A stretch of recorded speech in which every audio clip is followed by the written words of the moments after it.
2장 1절부터 12절까지 말씀입니다. 여러분 성경을 펴주시고요.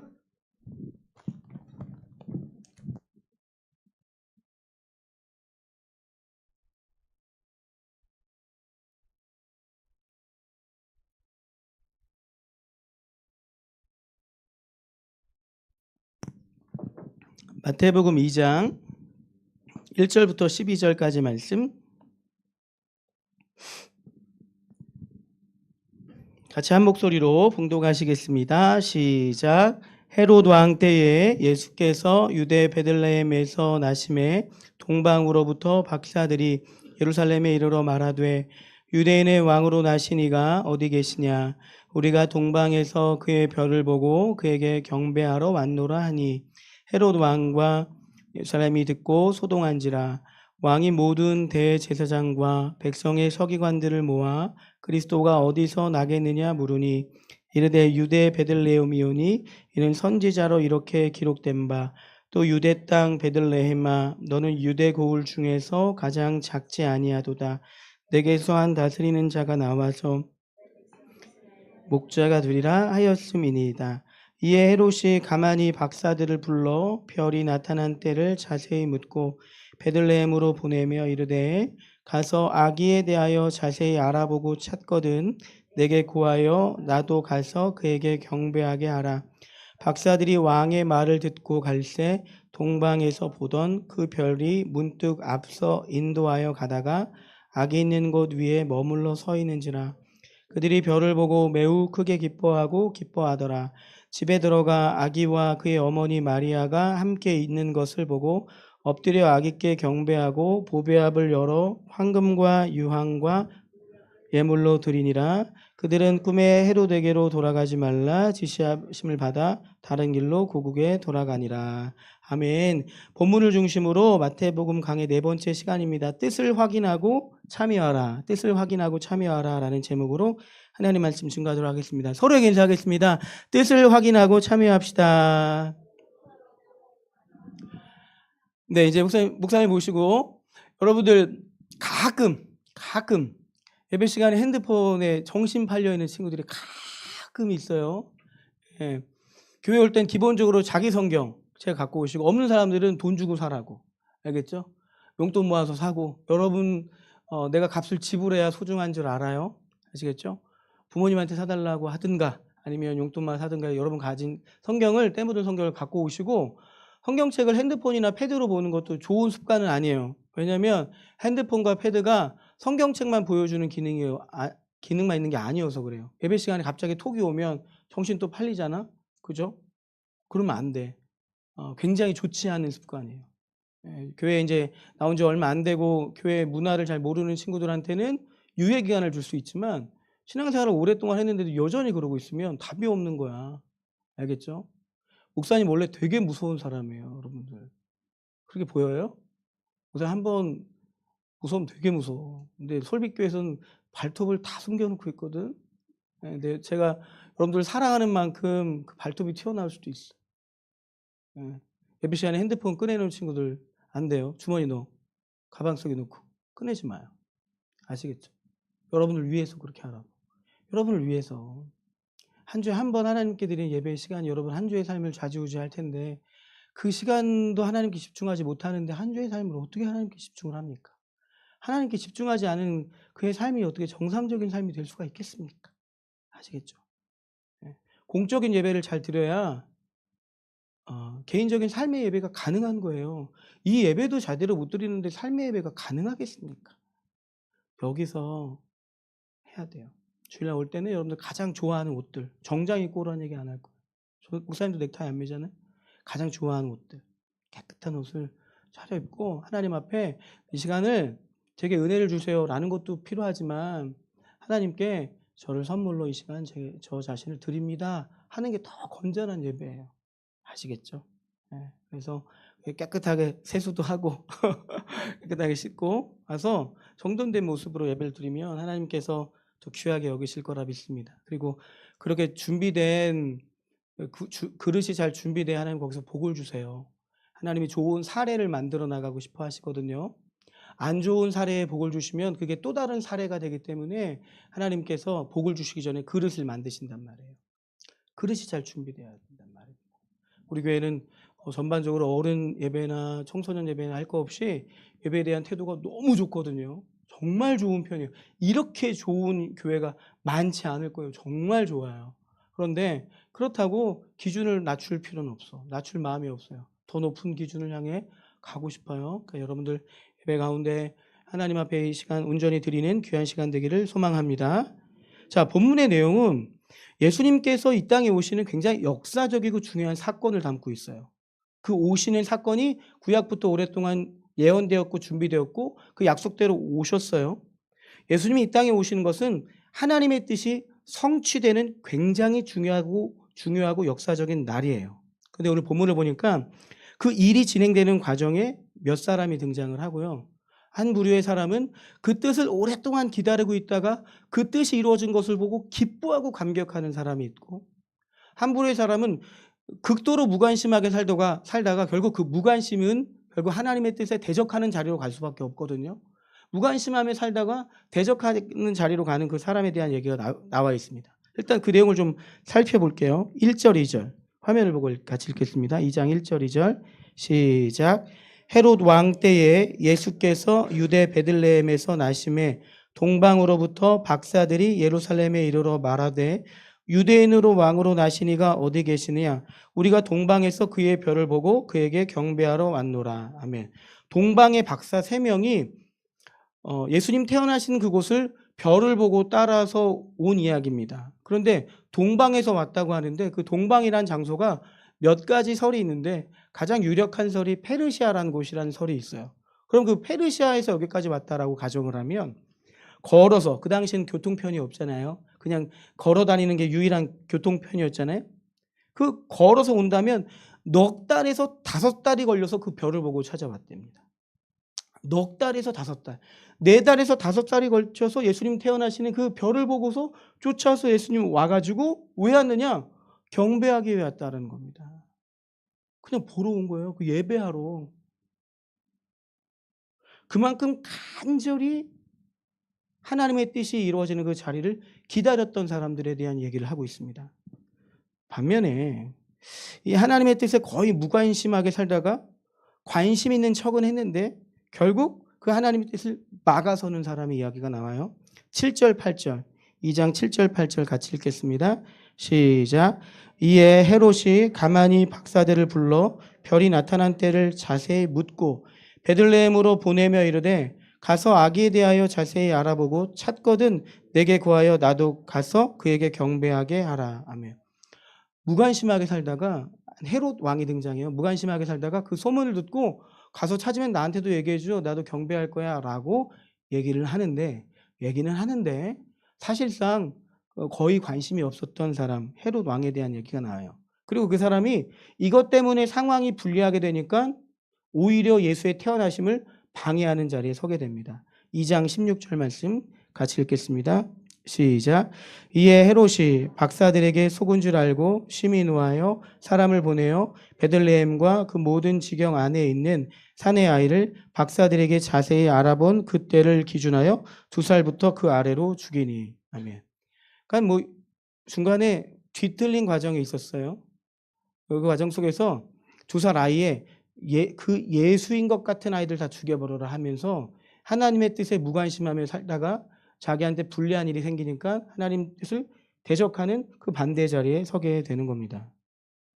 예수의 오심을 기다리는 자들의 이야기, 하나님의 뜻이 성취되기를 기다리는 사람의 이야기, 하나님의 뜻을, 예수의 오심을 무관심했던 사람, 무관심하다가 반역하는 그 자리에 서는 사람의 이야기가 본문에 담겨 있습니다. 오늘 이 이야기는 우리에게 어떤 다리로 연결이 될 수 있을까 고민을 했어요. 그리고 이렇게 한번 질문해 봤습니다. 우리라면 어떠했을까? 내가 그 자리에 있었다면 동방 박사들처럼 넉 달에서 5살 거쳐서 예수님을 찾으러 갔었을까? 아니면 헤롯 왕처럼 그렇게 했을까? 좀 생각을 해봤어요. 근데 이 부분이 좀 와닿지가 않았어요. 그래서 좀 이렇게 묵상을 해봤습니다. 예수님이 오셨잖아요. 오심처럼 예수님이 다시 오실 거란 말이에요. 예수님 다시 재림하실 텐데 우리는 예수의 다시 오실 예수님을 간절히 사모하며 기다리고 있는가 한번 생각을 해봤어요. 여러분 어떻습니까? 동방 박사들이 예수의 오심을 기다리고 있었던 것처럼 오늘 우리는 예수의 다시 오실 텐데 그 예수님 다시 오심을 간절히 기다리며 살고 있는가 생각해 봤습니다. 묵상해 봤어요. 근데 이 부분이 와닿지가 않았어요. 손에 잡히지가 않았습니다. 그래서 좀 손에 잡히는 적용을 좀 해보고 싶었어요. 그래서 이렇게 묵상을 해봤습니다. 예수께서 이 땅에 오심은 하나님의 뜻의 완전한 성취입니다. 예수께서 이 땅에 오심은 하나님의 뜻의 완전한 성취예요. 동방 박사들은 하나님의 뜻에 깊은 관심을 가졌던 사람들이에요. 하나님의 뜻에 아주 깊은 관심을 가졌던 사람들입니다. 헤롯 왕은 하나님의 뜻에 무관심하거나 더 나아가서 거스르는 사람이었습니다. 우리는 어떠한가요? 여러분 어떻습니까? 하나님의 뜻에 관하여 여러분들은 어떤 태도를 취하고 있습니까? 하나님의 뜻이 중요하다고 생각하고 계십니까? 더 나아가서 최근에 그 하나님의 뜻을 발견하고 하나님의 뜻을 깨달은 적이 있으십니까? 이 자리에 앉아있는 대부분의 사람들은 하나님의 뜻이 중요하다고 동의하실 것 같아요. 그렇지 않습니까? 하나님의 뜻이 너무너무 중요하다는 것은 동의하시고 잘 아실 것 같습니다. 그렇다면 중요하고 알고 있는 것만큼 하나님의 뜻을 추구하며 살고 계십니까? 다시 오실 주님을 대망하며 살고 있는 그런 자리로 나가기 전에 그냥 우리 삶에 와닿는 수준으로 이해해보자 이거예요. 하나님의 뜻에 민감하게 반응하며 살고 계십니까? 하나님의 뜻이 중요하다고 여기며 살고 계십니까? 예수님께서 가르쳐 주신 주기도문이라는 기도가 있는데 이 기도는 굉장히 중요한 기도예요. 두 가지로 중요한데 한 가지는 기독교 신앙을 정리했습니다. 이게 기독교 신앙이야 하면서 정리한 게 첫 번째 내용이고 두 번째는 여기에는 하나님의 다짐이 담겨 있어요. 이렇게 기도하라고 한 건 기도 안 하면 제껴버릴 거야. 기도해야 복을 줄 거야 라는 게 아니라 이 내용이 중요하기 때문에 내가 이 내용대로 지금 진행하고 있어. 그렇게 할 거야 라는 하나님의 다짐이 담겨 있습니다. 그래서 중요한 거예요. 할렐루야. 이해되세요? 힌트를 주시는 거예요. 내가 너희를 불렀고 내가 너희한테 이 기도문을 계속 기도하게 할 거야. 이 기도가 성취되게 할 거야. 기도하게 할 거야. 성취시킬 거야. 왜냐하면 이게 너무 중요하기 때문이거든. 하면서 이야기하셨던 이 주기도문에 핵심 파트가 있습니다. 같이 읽어보겠습니다. 시작. 그러므로 너희는 이렇게 기도하라. 하늘에 계신 우리 아버지여 이름이 거룩히 여김을 받으시오며 나라가 임하시오며 뜻이 하늘에서 이루어진 것 같이 땅에서도 이루어지이다. 아멘. 이게 굉장히 중요한 기도예요. 하나님의 뜻이 하늘에 완성된 것 같이 이 땅에도 이루어지기를 소망합니다라는 그 기도는 우리로 하여금 기도를 시킴과 동시에 내가 그렇게 할 거야. 내가 그렇게 할 거야. 내가 그렇게 이루어 나갈 거야 라는 하나님의 다짐이 담겨 있다라는 것입니다. 하나님의 뜻이 내 삶 가운데 성취되어져 가는 중입니다. 내 삶에서 가장 중요한 것은 하나님의 뜻에 내 삶을 맞춰가는 것입니다. 할렐루야. 내 뜻을 이루기 위하여 하나님이라는 거대한 능력을 동원하는 것이 기독교 신앙이 아니라 기독교 신앙은 하나님의 뜻에 내 삶을 맞춰가는 것이 기독교 신앙이에요. 할렐루야. 하나님이 그 자리를 우리 인도하고 계시다라는 겁니다. 나를 향한 하나님의 뜻을 깨닫고 성취되는 과정에 참여하는 것이 신앙생활이에요. 이루어가는 것이 신앙생활이 아니라 하나님의 뜻을 깨닫고 지금 이루어져 가고 있는 그 하나님의 뜻에 내가 참여하는 것이 신앙생활이란 말입니다. 하나님의 뜻을 발견하게 되면 책임자가 나에게서 하나님께로 바뀐단 말입니다. 하나님의 뜻을 깨닫고 나면 도울 자가 나에게서 하나님으로 바뀐단 말입니다. 나의 뜻은 선하지 않아요. 나의 뜻은 완전하지 않아요. 나의 계획은 온전하지 않아요. 나의 계획은 굉장히 불확실해요. 그러나 하나님의 계획은 완전합니다. 선합니다. 성취되지 않을 수가 없습니다. 그 뜻이 내 삶 가운데 지금 이루어지고 있다니까요. 하나님이 집행하고 계신다는 말입니다. 그 집행이 잘 이루어지지 않으니까 길을 막으실 때가 많은 거예요. 그 일을 진행하기 위해서 새로운 기회들을 열고 계시는 겁니다. 어떤 사람은 그걸 알고 가는 거고요. 어떤 사람은 그걸 무관심하게 가는 겁니다. 알고 계십니까? 깨달으셨습니까? 관심이 있으십니까? 최근에 하나님의 뜻을 발견하신 적이 있으십니까? 제가 어떤 부분에 대해서 하나님의 뜻을 오랫동안 기도했는데, 추구했는데 하나님께서 알게 하셨습니다. 라고 간증할 수 있습니까? 없다면 왜 없습니까? 하나님이 일하시지 않은 겁니까? 하나님이 여러분 삶에 무심하게 일하고 계신 겁니까? 아니란 말입니다. 너무너무 사랑하신단 말이에요. 너무너무 사랑하신단 말입니다.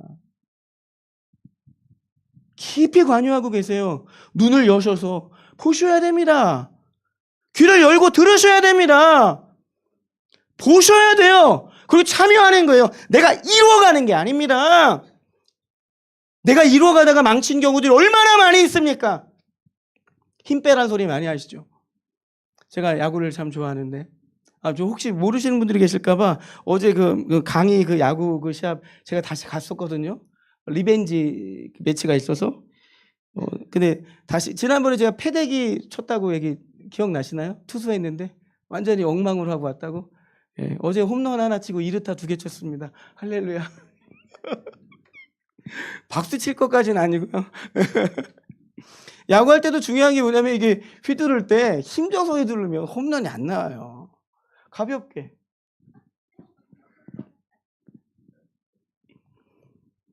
이걸 배워가셔야 돼요. 하나님의 뜻을 발견하고 그 뜻이 진행되는 과정에서 내가 참여하는 걸 배우셔야 된단 말입니다. 그게 핵심이에요. 그게 핵심이에요. 이유로 말할 수 없이 중요한 겁니다. 그게 주님과의 동행입니다. 하나님 저기 멀리 계시고 나 혼자 기도와 말씀을 열심히 하는데 하나님이 어떻게 일하시는지 알아먹지 못하면 그건 또 다른 식의 또 다른 종교 행위가 되는 거예요. 하나님 우리에게 하나님 뜻을 알려주고 싶어 하십니다. 성경에 무수한 얘기가 있겠지만 두 구절만 볼게요. 아모스 3장 7절입니다. 시작. 주 여호와께서는 자기의 비밀을 그종 선지자들에게 보이지 아니하시고는 결코 행하심이 없으시리라. 하나님이 알려주고 싶어 하세요. 그래서 이 두꺼운 책을 우리에게 주신 겁니다. 여기 무슨 얘기가 있겠어요? 전세가 모르는 거를 방지하는 방법 이런 게 있겠습니까? 배우자 얼굴을 판별하는 방법 이런 게 있겠어요? 여기 뭐가 있겠어요? 하나님과 하나님 나라, 나를 향한 하나님의 계획과 뜻이 여기에 담겨 있는 겁니다. 지금 다 알려서 보여주시는 거예요. 왜 오늘날 특별한 기적들이 많이 없는 겁니까? 왜 꿈의 환상에서 많이 일하시지 않는 거예요, 하나님께서? 그거 다 왜 하신 거예요? 이거 기록하게 하시려고 하셨던 겁니다. 이거 기록해서 내 앞에 두시려고 하셨던 거예요. 그러니까 중요해요, 중요하지 않아요. 아직까지 내 돈 주고 성경책 한 번도 안 사본 사람 있으면 이번 주 가서 사. 돈 없으면 우리 성국집사님 올해 일 잘 되고 있으니까 가서 하나 사주세요. 20년 후에 갚을게요. 하라고요. 손때 묻은 성경을 갖고 다니시라고요. 보물 1호가 이거가 돼야 돼요. 억지로 강요를 할 수 있는 게 아닙니다. 품고 가시란 말입니다. 여기서 하나님 뜻이 다 나와 있단 말이에요. 다 알려주신단 말입니다. 하나님의 뜻 시리즈만 가지고 설교하더라도 너무 많아요. 너무 많은 걸 이미 알려주셨어요. 근데 그거는 전체적인 총론이고 이 안에서 개별적인 나를 향한 계획이 있단 말입니다. 개별적인 나를 향한 계획. 그걸 아시냐고요. 그걸 아시냐고요. 모른다면 왜 모르는 겁니까? 왜 모르는 거예요? 욥기서 33장 14절에 아마 이 이유일 수도 있을 겁니다. 하나님은 한번 말씀하시고 다시 말씀하실 때 사람은 관심이 없도다. 뼈 때리는 말씀이죠. 하나님 말씀하시고 말씀하실 때 지난주에 얘기했잖아요. 하나님 말씀하실 기회를 드리라고요. 뭐 단톡방에 올리진 않지만 개별적으로 성경 읽고 있다고 저는 믿습니다. 예? 말씀하실 기회를 드려야 말씀하실 거 아닙니까? 말씀하실 수 있는 기회를 드리셔야죠. 하나님께서 선택하신 가장 안전한 방법이 하나님 말씀이에요. 이게 가장 안전한 방법이어서 이걸 통해 얘기하시는데 펴서 읽지 않는데 와서 듣지 않는데 어떻게 말씀하실 수 있냔 말이에요. 왜 내게는 말씀 안 하시냐고 라고 말할 수 없잖아요. 장르별로 여러분들한테 도움이 될 만한 설교자를 추천해 드릴 수도 있습니다. 와서 물어보세요. 알려드릴게요. 불면증에 시달리는 친구들 있습니까? 자기 전에 다른 거 하지 말고 유튜브를 통해 들어가서 우리 목사님, 담임 목사님 설교 다시 반복해서 듣고 목사님 설교 다시 반복해서 듣고 아니면 또 다른 설교 들어보세요. 불면증 금방 치료됩니다. 제가 그랬어요. 제가 목회하는 기간 동안에 너무 스트레스가 많아서 잠이 안 오는 불면증을 되게 오랫동안 겪었는데 막 1시간 반, 2시간 동안 누워있어도 잠이 안 오는 거야. 잠 안 올 때 누워있으면 좋은 생각들이 가득하죠? 아니잖아요. 그죠? 안 해도 되는 생각으로 그냥 머리가 가득 차잖아요. 그때 설교를 듣기 시작했어요. 고쳐지더라고요. 나중에 성경 본문만 읽어도 자고 있더라고요. 위대한 능력입니다. 사랑하는 사람에게 잠을 주시거든요. 알려주고 싶어 하십니다. 그럼 어떻게 알 수 있을까요? 크게 두 가지 방법이 있어요. 첫 번째는 전통적인 방법인데요. 말씀을 통한 성령의 감동입니다. 말씀을 통한 성령의 감동. 이거는 겪어봐야 알아요. 그죠? 끄덕이신 분들 계십니다. 말씀을 통한 성령의 감동. 평안이에요. 평안. 마음이 평안해요. 걱정이 안 돼요. 내가 어떤 문제에 대해서 진지하게 기도했더니 하나님께서 어떤 말씀을 통해서 어떤 설교를 통해서 응답하셨는데 마음이 너무 평안해요. 상황과 여건은 도저히 불가능한데 그 말씀들 들으니까 마음이 평안해요. 전에도 한번 얘기했었는데 제가 24살에 한 교회 담임 전도사로 가야 될 상황이 펼쳐지게 됐습니다. 그 당시 저는 방위산업체에서 군인 신분이었어요. 24살이었어요. 그러니까 그 행정적인 요건도 안 맞고 나이도 안 맞고 실력 모든 게 안 맞아. 그 저는 가면 안 돼요.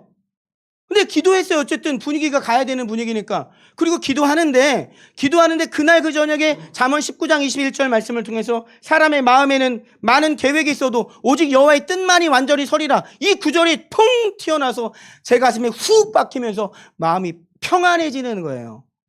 저만 평안해진 게 아닙니다. 저희 온 가족이 평안해졌어요. 걱정이 안 되는 거예요. 그리고 이건 계산기를 두드리거나 여러 조건을 따지면 저는 가면 안 되는 상황인데 가게 하셨고 하나님의 일하심에 제가 참여했더니 행복하고 좋아 잘했다 이런 생각이 많이 들진 않았지만 쉽지 않았어요. 너무 힘들었어요. 근데 지나보니 그 시간이 너무 소중해요. 너무너무 바꿀 수 없을 만큼. 다시 가라고 하면 못 가요. 갈 마음도 없고. 제가 한 번은 너무 힘들어가지고 상가 2층 그 교회에서 죄송해요 여러분 한번 이해하고 들어주세요. 20대 후반에 머리 빠지고 있는 전도사의 그런 울분이라 생각하고 들어주세요. 너무 속상해서 성경책을 한번 집어던졌어요. 너무 속상해. 너무 힘이 들었어. 그랬더니 하나님은 갑자기 번개를 내리셔가지고 머리를 더 뽑아가셨을까요? 그러진 않으셨어요. 쉽지 않았지만 하나님의 뜻을 따른다고 늘 쉬운 건 아닌데 그게 가장 옳아요. 할렐루야. 그게 가장 제게 맞아요. 저에게 가장 유익한 길이에요. 하나님의 뜻이 궁금한 부분이 있습니까? 응답하실 때까지 기도하고 물어보는 겁니다. 말씀을 통해 성령의 감동으로 응답하실 거예요. 마음이 평안해질 겁니다. 이런 경험들이 쌓여 가셔야 돼요. 성경은 수백 번 읽었는데 제자훈련 코스웍은 다 했는데 단 한 번도 진지하게 하나님의 뜻에 대해서 묻지 않고 있다면 반성하셔야 됩니다. 진지하게 물어보세요. 특별히 고3 이제 입시를 앞두고 있는 친구들 입시 전에 사실은 쇼부를 보고 가야 돼. 대학을 선택하기 전에 사명을 발견하고 가야 되는 게 맞지 않겠습니까? 창세기 2장에 보면 아담에게 하와를 주시는 그 시점이 언제냐면 아내를 주시는 시점이 아담에게 사명을 주시고 아내를 주세요. 인생의 중요한 만남 전에 사명부터 주셨다고. 대학을 선택하는 과정이 좀 1년 늦어져도 돼. 그럼 조금만 창피하면 돼. 2년 늦어지고 3년 그거 아무도 신경 안 써요. 사실은 내 인생에 누가 그렇게 크게 신경 안 쓴다고. 그런데 내게 주어진 인생의 그 특별한 사명이 불확실한 상태로 점수와 이런 것에 맞춰서 학교를 가게 되면 그 다음 스텝도 또 꼬이게 되는 겁니다. 우리에게 공정하게 주시는 시간이라는 선물이 있잖아요. 그 시간을 붙들어 매서 하나님 앞에 나가는 거죠. 말씀해 주세요. 제가요 미련해서요 선명하게 말씀해 주시지 않으면 못 알아들어요. 선명하게 말씀해 주세요. 특정한 문제에 대해서 3번 이상 반복해서 얘기하시는 경우들도 있어요. 경험해 보셨어요? 3번 이상. 이건 너무 분명하구나라고 느껴질 때가 있단 말입니다. 경험해 보셨냐고요? 물어봐야 경험을 하지. 난 고3이 아닌데요? 아니, 중학교 때부터 하라고. 고등학교 때, 1학년 때부터 하라고. 작정하며 기도하라고요. 솔로몬이 1000번째 예배 드리고 하나님 마음을 알았던 것처럼 1000번 작정해서 해보라고요. 체크해 가면서 하루에 5분씩 1001 해도 괜찮잖아요. 한 가지 기도만 가지고. 한 가지 기도만 가지고. 전통적인 방법이 말씀을 통한 성령의 감동이라면 조금 더 성숙한 방법이 있는데요. 그건 가치 판단입니다. 말씀을 통한 성령의 감동도 위험성이 여지가 있는데 아무 말씀이나 가지고 가서 그냥 하나님 뜻이라고 우겨버리면 답이 안 나와요. 자매한테 가서 하나님이 너랑 사귀래. 잠언에 얘기하셨어. 이러고 막 우겨버리면 답이 안 나와요. 가치 판단입니다. 어떤 가치 판단일까요? 이 결정이 하나님 나라에 유익한가? 하나님 나라에 유익하면 그게 내게 복이 되거든요. 결국 그럴 수밖에 없거든요. 이 결정이 하나님 나라 유익한가? 마태복음 6장 33절 말씀 같이 읽겠습니다. 시작. 그런즉 너희는 먼저 그의 나라와 그의 의를 구하라. 그리하면 이 모든 것을 너희에게 더하시리라. 먼저 그의 나라와 그의 의, 그의 뜻을 구하라 하는 거죠. 먼저. 이 결정이 하나님 나라 유익한가? 전에도 한번 얘기했던 것 같은데 제 친구가 지금 인도네시아 선교사로 나가 있어요. 자꾸 오라고 하는데 아직 못 가고 있어서 너무 미안한데 빨리 가야 될 것 같은데. 중국 선교로 갔다가 쫓겨났어요. 그는 중국 선교의 비전을 가졌는데 쫓겨났어요. 그래서 한국에 한 6개월 정도 머무는 동안에 다음번 선교지를 찾는 과정에서 이 친구가 되게 굉장히 빠르게 기도하고 결정했어요. 왜 빠르게 기도하고 결정했냐면 본인 선택지가 2개였습니다. 베트남으로 가느냐 인도네시아로 가느냐. 그런데 기도하고 오랫동안 기도하고 결정하는 게 아니라 금방 결정했대요. 왜 결정했어? 하니까 베트남으로 가려는 선교사들은 많은데 인도네시아로 가려는 선교사들이 적어. 그래서 난 인도네시아로 선택했어 라고 얘기하더라고요. 너무 멋있지 않아? 너무 멋있잖아. 조건이 없어요. 인도네시아로 선교사님들이 많이 안 가는데 그리고 간 거예요. 그 선택하고 지금 인도네시아에서 선교하는데 인도네시아 갔더니 정보를 알아보고 간 게 아닌데 인도네시아 갔더니 중국인들이 만든 교회가 있는 거예요. 그래서 한국어와 중국어가 가능한 사역자를 찾고 있었던 교회로 간 겁니다. 본인이 찾아간 게 아니라. 그런 인생의 기억들이 한번 쌓이면 그 신앙의 실력이 쌓이는 겁니다. 성경 구절 몇 구절 외우고 이런 차원의 문제가 아니라 굉장히 중요한 부분인 거죠. 가치 판단. 이 결정이 하나님 나라 유익한가? 고민해 보시라고요. 머리 아프게 고민해 보시라고요. 목사님 사업을 하고 있는데 사업할 때 하나님이 태클 거실 때가 되게 많아요. 사업해 보시는 분들 알지만 사업이라는 게 정직하게 하는 게 쉽지가 않아요. 정직하게 하면 손해볼 게 너무 많습니다.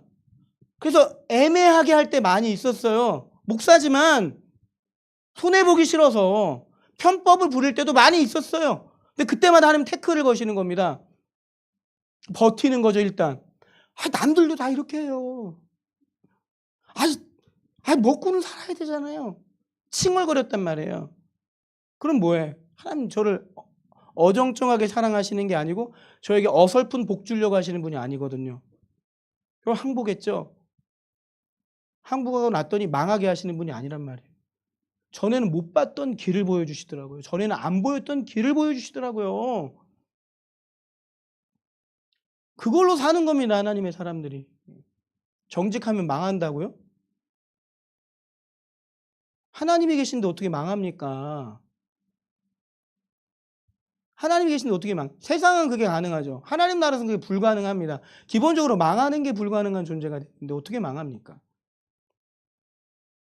하나님의 뜻을 발견하는 마지막 3번째 가장 중요한 핵심은 뭐냐면 간절함이에요. 간절함. 전통적인 방법이든 가치 판단이든 내 마음의 자세가 중요한 겁니다. 애기 엄마는 어디 가 있어도 자기 아이 소리 들려요. 길 가다가 동전 떨어지는 소리는 기가 막히게 들립니다.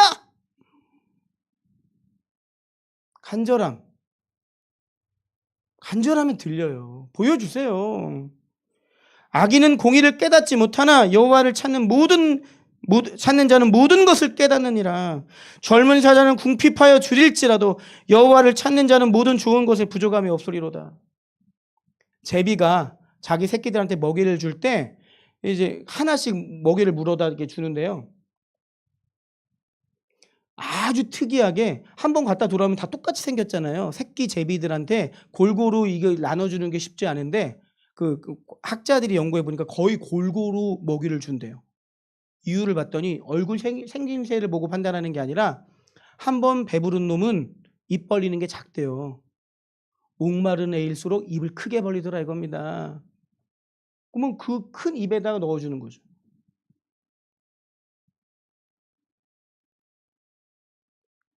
하나님을 향한 그 간절함에 하나님 응답하지 않으시겠습니까? 응답하지 않으시면 저한테 찾아오세요. 여러분들의 소원을 제가 들어주겠습니다. 간절히 하나님을 좀 한번 귀찮게 해드려 봤냐고요. 하나님과의 그 거룩한 씨름을 한번 해보십시오. 마지막입니다. 그럼 어떤 뜻을 구해야 될까요? 두 가지 말씀드릴게요. 첫 번째, 큰 뜻을 구하십시오. 큰 뜻. 나를 구원하시고 여기까지 인도하신 하나님의 뜻을 찾는 겁니다. 몰라도 신앙생활 할 수 있으나 모르고 신앙생활 하는 것은 내비게이션 없이 목적지를 향해 가는 것 같고요. 설계도 없이 건물을 짓는 것 같습니다. 다행히 감사하게 하나님께서 제게 저를 향한 하나님의 큰 뜻, 큰 길을 보여주셨어요. 그래서 그걸 정리하게 하셨고요. 저는 저를 향한 하나님의 계획을 알고 있습니다. 너는 사람을 살리는 설교자야. 교회를 세우는 목회자야. 젊은 세대를 깨우는 훈련자야. 알려주셨어요. 문장을 주신 것이 아니라 방향을 주셨고 그 방향을 놓고서 계속 씨름했더니 문장이 나왔어요. 사람을 살리는 설교자, 교회를 세우는 목회자, 젊은 세대를 깨우는 훈련자. 저는 어디 가나 이걸 할 겁니다. 사업을 하더라도 이걸 할 거고요. 나이가 들어도 이거를 할 거고요. 왜요? 그게 저를 부르신 하나님의 뜻이거든요. 이건 제가 이뤄내는 게 아닙니다. 이 일을 하고 계신 하나님의 뜻을 발견했고 그 일에 참여하고 있을 뿐이에요. 이 일을 진행함에 있어서 어떤 때는 단임 목회로, 어떤 때는 협동 목회로, 어떤 때는 사업가로 그 일을 할 뿐이죠. 본질은 변함이 없습니다. 당신을 향한 하나님의 큰 뜻은 무엇입니까? 제게 이 비전을 주셨을 때 예레미야 33장 2절 3절로 주셨습니다. 이를 행하시는 여호와, 그것을 만들며 성취하시는 여호와. 내가 성취할 거야. 내가 할 거거든. 참여하면 돼. 순종하면 돼. 내 손 잡으면 돼. 그 이름을 여호와라는 이가 이와 같이 이르시도다. 너는 내게 부르짖으라. 내가 네게 응답하겠고 네가 알지 못하는 크고 은밀한 일을 내게 보이리라. 보이셨어요. 20여 년 동안 수도 없이 보여주셨어요. 상상할 수 없는 자리로 인도하셨어요. 쉽지는 않았습니다. 쉽지 않았어요. 다시 돌아가고 싶지 않을 만큼 쉽지 않았다니까요. 그렇지만 그것이 가장 옳은 길이었습니다. 가장 유익한 길이었습니다. 집요하게 물어보시라고요. 대학생들은 졸업 전에 이게 쇼부를 보고 졸업을 하셔야 돼요. 졸업하고 나면 여러분 선택지가 점점 줄어들어요. 기도할 시간 자체가 줄어듭니다. 어떤 결정과 선택을 할 때 있어서 머뭇거릴 수밖에 없어져요. 책임져야 될 식구들이 생기고 나면 더 심해집니다. 지금이 가장 좋은 때예요. 집요하게.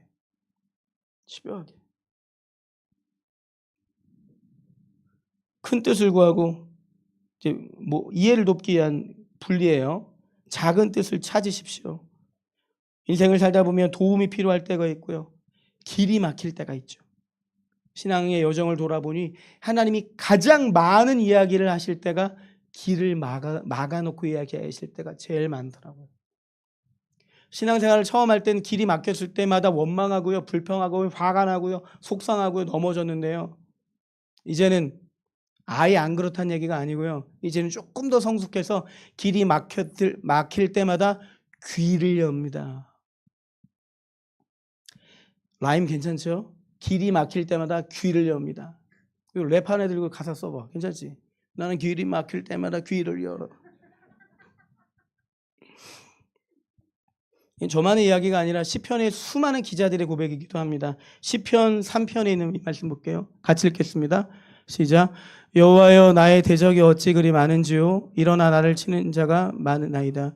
많은 사람이 나를 대적하여 말하기를 그는 하나님께 구원을 받지 못한다 하나이다. 셀라는 읽는 게 아니에요. 원래 그냥 읽지 마세요. 이따 설명해 드릴게요. 자, 지금 무슨 일이 있어요? 무슨 일인지 자세히 알 수 없으나 지금 굉장히 속상한 일을 만난 겁니다. 답답한 일을 만난 거예요. 그 다음에 3절 4절 시작. 여호와여 주는 나의 방패시요 나의 영광이시요 나의 머리를 드시는 자신이이다.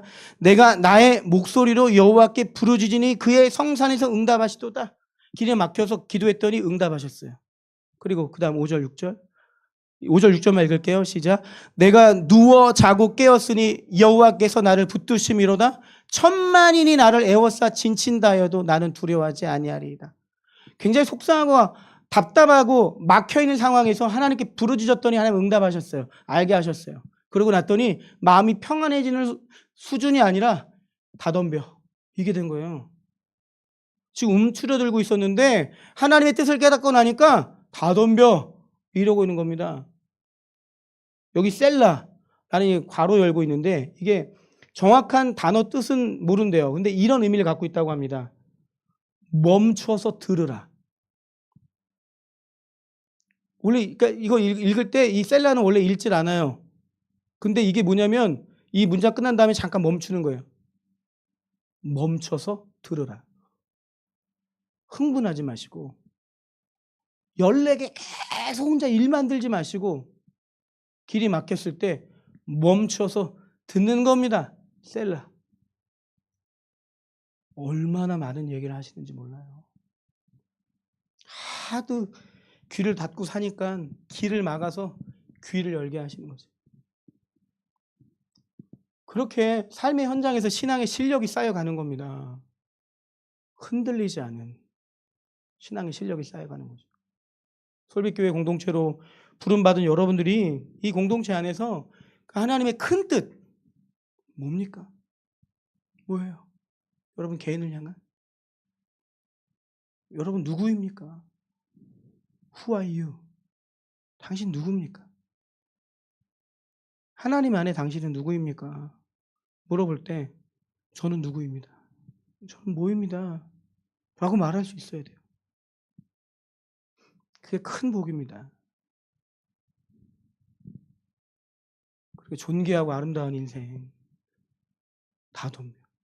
천만인이 나를 에워싸 진친다 할지라도 난 두렵지 않아.